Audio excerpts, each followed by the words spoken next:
Il y a des journées entières où l'on est entouré.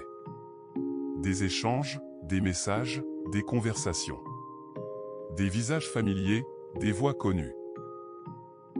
La journée est pleine. Parfois même trop pleine. Et pourtant, au milieu de tout cela, quelque chose reste en retrait. Pas douloureux. Pas dramatique. Juste silencieux. Peut-être que toi aussi, tu connais cette sensation.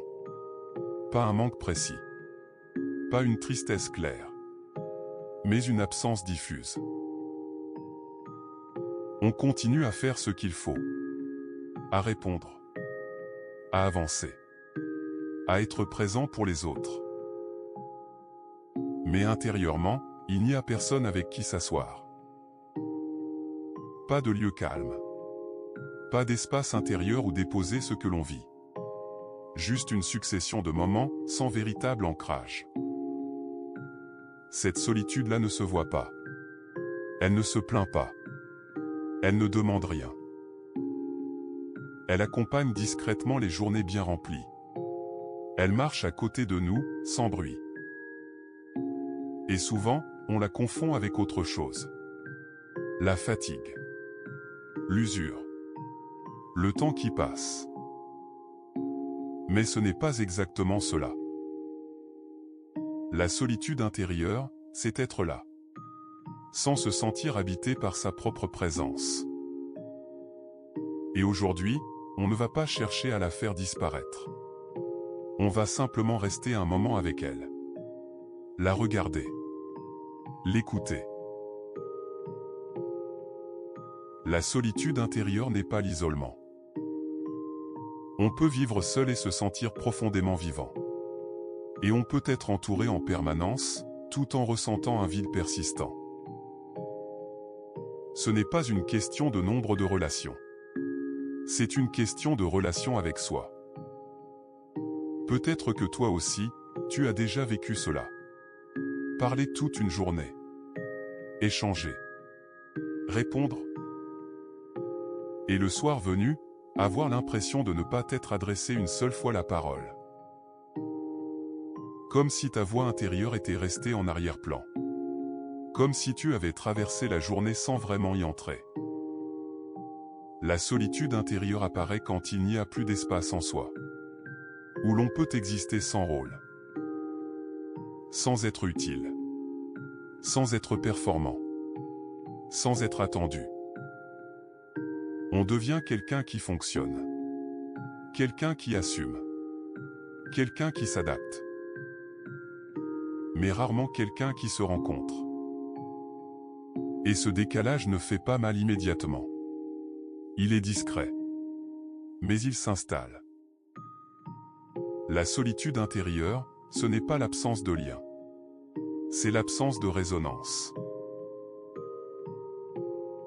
La solitude intérieure ne surgit pas d'un coup. Elle ne suit pas un événement précis. Elle apparaît lentement. Presque naturellement. Souvent chez ceux qui tiennent. Ceux qui avancent. Ceux qui ne s'autorisent pas vraiment à s'arrêter. À force de répondre aux attentes. À force de porter des rôles. À force de regarder constamment vers l'extérieur. Il reste peu de place pour l'intérieur. L'esprit devient un outil. Un instrument pour gérer, prévoir, résoudre. Mais plus un lieu où se déposer. Peut-être que toi aussi, tu ressens cela. Tu réfléchis beaucoup. Tu anticipes. Tu analyses. Mais tu t'écoutes peu. Et peu à peu, une distance se crée. Pas une rupture. Un glissement.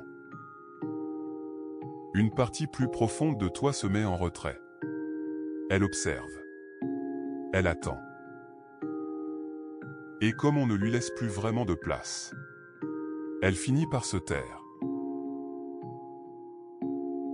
La solitude intérieure ne provoque pas de crise. Elle ne fait pas s'effondrer. Elle use. Elle crée une fatigue particulière. Pas une fatigue du corps. Pas une fatigue de l'esprit au sens classique. Une fatigue d'exister sans profondeur. Peut-être que toi aussi, tu l'as ressenti. Cette impression d'être légèrement à côté. De participer, sans être vraiment touché. Les échanges deviennent corrects. Mais creux. Les relations continuent. Mais sans véritable écho intérieur. On peut rire. On peut parler. Mais quelque chose ne vibre plus comme avant. Et le plus troublant, c'est que tout cela se fait sans douleur franche. Sans alarme. Sans signal clair. Juste une lente érosion. Un éloignement progressif de soi-même. Les stoïciens connaissaient bien cet état. Même s'ils ne l'appelaient pas ainsi. Ils parlaient souvent d'un esprit dispersé. Éparpillé dans 1000 directions. Mais rarement présent à lui-même.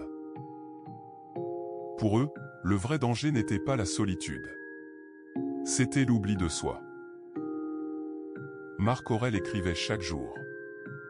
Non pour enseigner, mais pour se retrouver. Pour revenir à lui-même. Au milieu des obligations, des responsabilités, du monde. Épictète rappelait que l'on peut vivre entouré. Et pourtant être intérieurement absent. Le stoïcisme n'encourage pas la fuite. Il encourage le retour. Retour à l'intérieur. Retour à la présence. La solitude intérieure apparaît. Quand ce lien intérieur se fragilise. Quand l'on vit sans jamais vraiment se rejoindre. Face à la solitude intérieure. La réponse moderne est presque toujours la même, remplir. Remplir le temps. Remplir l'espace. Remplir le silence. Plus d'écran. Plus de bruit. Plus d'interaction. Mais le remplissage ne crée pas la présence. Il la retarde. Peut-être que toi aussi, tu l'as remarqué. Plus on fuit le silence, plus il devient inconfortable. Et plus la solitude intérieure s'approfondit. Ce n'est pas le manque de relations qui crée ce vide. C'est l'absence de lien intérieur stable. La solitude intérieure n'est pas un échec. Ce n'est pas un défaut.